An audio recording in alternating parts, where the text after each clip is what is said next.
Welcome to a special edition of History Nachos. In today's world, it helps to see the big picture. I think it is time to put things in perspective. Riots and civil unrest have America on edge. When Minneapolis became overrun by violence and looting, Minnesota's governor called in the National Guard, and the federal government stood ready to send armed men to restore law and order. Many presidents have mobilized the National Guard or military units when things got out of hand, especially during the civil rights movement of the 50s and 60s.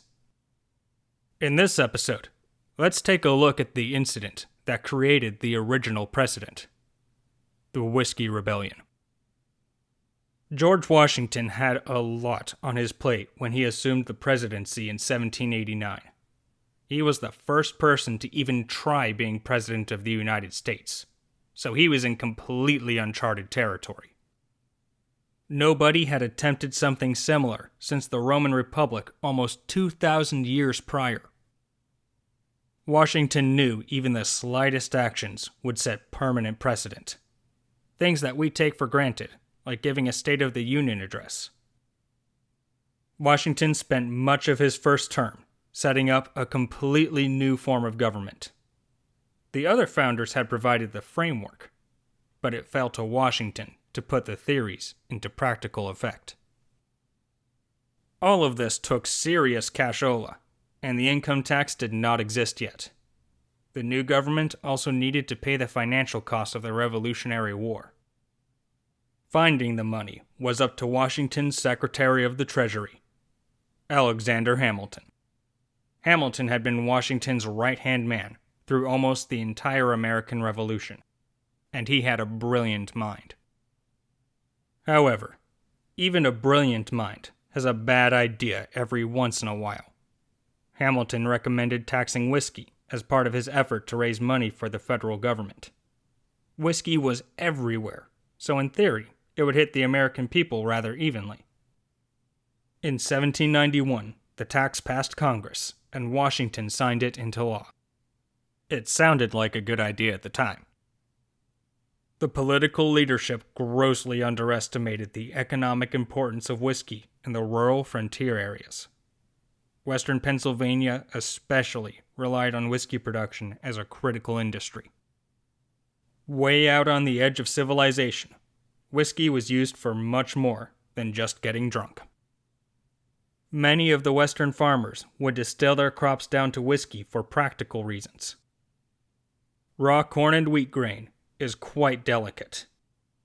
It can be easily destroyed by animals, insects, or even just humidity. Plus, the stuff is heavy and bulky. Alcohol keeps a long time, can be easily sealed, and is much more portable.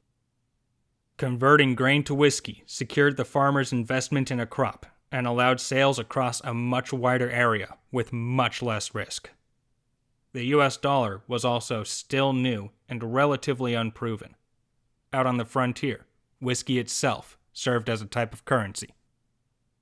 When the whiskey tax went into effect, it hit the whiskey-based economies of the frontier especially hard.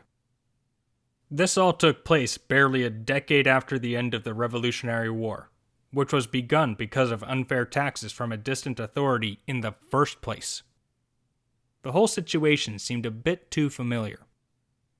Many farmers and whiskey producers out in the frontier straight up refused to pay the tax as an act of civil disobedience, especially in Western Pennsylvania. Quite a few were also barely scraping by already and could not afford the new tax. This all put President Washington in an awkward position. One of the greatest fears of the American people was that the new government would become tyrannical. Washington had to carefully balance between preserving liberty and setting up a government powerful enough to get things done. The tax revolt posed a direct challenge to one of the government's basic functions, which also indirectly challenged the very legitimacy of the federal government. For the next couple of years, Washington mainly tried to reach a peaceful resolution by publicly shaming the farmers for disregarding the rule of law. The good old boys in Western Pennsylvania also wanted to keep things peaceful, So they got organized and started trying to find a way to politically persuade Congress to repeal the tax. A few tax officials also got tarred and feathered, but that was a recognized form of protest from the American Revolution. The situation changed from protest to violent insurrection in the summer of 1794.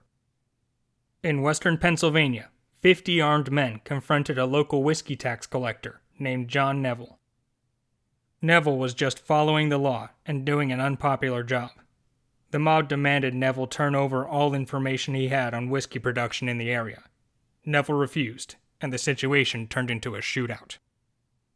Neville managed to escape unharmed, but the next day 400 armed men attacked his home. Neville had a few soldiers to back him up, but they were far outnumbered. Neville had to make another escape, and several soldiers died making sure he got away. Then the angry mob burned Neville's home to the ground.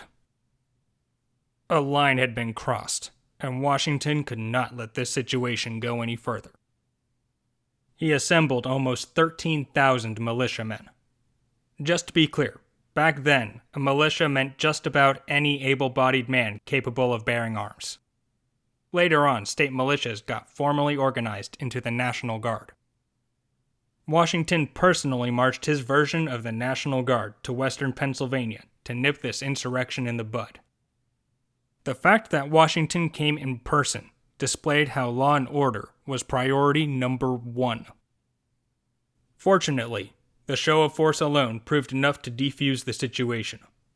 In poker terms, Washington called a bluff, and the other side folded. Law and order was restored quickly, with no violence. Washington had proven a point to the whole country. The federal government would uphold the rule of law, and was willing to use force if necessary. 2 of the Whiskey Rebellion ringleaders were convicted of treason, but Washington gave them both a presidential pardon. Washington needed to set the legal precedent that this kind of thing counted as treason, but also understood the value of leniency under the circumstances.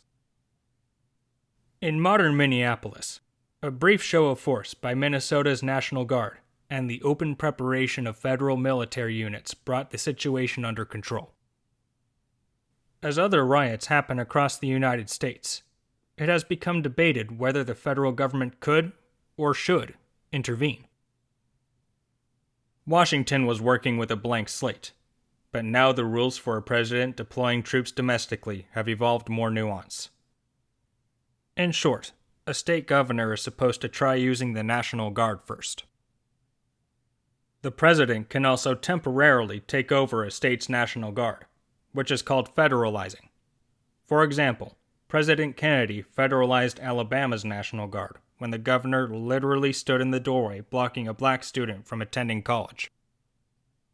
Sending in active duty military is a last resort if things get way out of hand.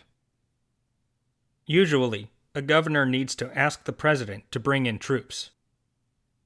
When racial integration of schools started in Arkansas during the 50s, President Eisenhower sent elite paratroopers to protect the Little Rock Nine after the governor asked for federal intervention. I hope we reach another peaceful resolution and the rule of law is restored all across this nation. Until next time, thanks for listening.